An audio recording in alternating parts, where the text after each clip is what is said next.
Hi, I'm Jennifer Ferguson, owner of Artistic Painting Studio, and I am just in the process of doing a bunch of sample boards and thought it would be fun to stop and actually record what I'm doing so you can see the process of embossing a stencil design.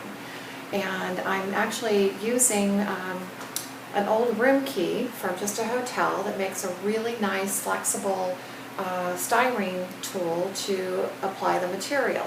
So I've already positioned my stencil on my board, and I've used a spray adhesive, repositionable spray adhesive on the back, so that the stencil, all the elements are going to stay flat so they won't pull up when I'm troweling this product over. So I'm going to be using a medium that is one of my own products called Embossing Texture, and it's under my Artsyville line. So this is a nice thick texture that works great pulling it over stencils. So I'm just using I call it the styrene trowel, but it's your room key, to just flatten the material out over the openings. And this, I keep the tool pretty shallow where I'm not using it on the edge of it, but using it kind of flat and using my fingers to push the material into the openings.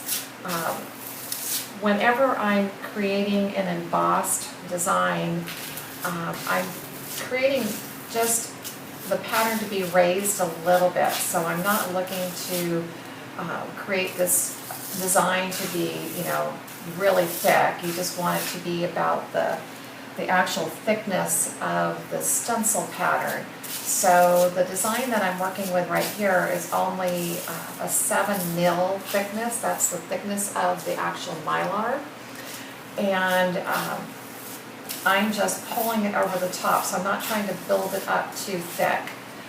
The illusion that I want to create, just having it the thickness of the stencil, will be all that I will need. Plus, I've always felt that I've never wanted to create the image too thick, just for the fact that I might be creating a dust trap for a client someday. So just keep it thin. Thin seems to work the best.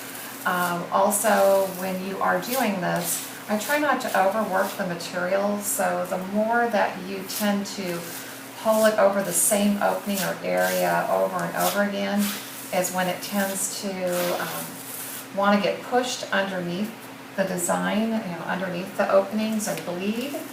So pretty much just apply it and then try to move on to another section.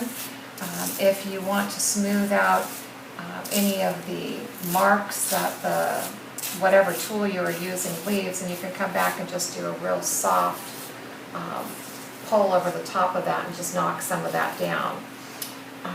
Once you have finished the whole repeat and embossed all the openings, then I'm just going to pull the design away, and as you can see, it takes a little effort because with that spray adhesive, all those delicate areas are really staying in position, so you've got to be careful pulling it so you don't also possibly tear your stencil at this point.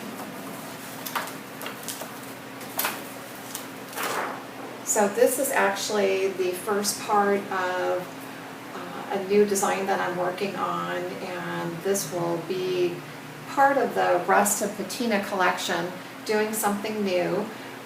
Now the design is raised, it's wet.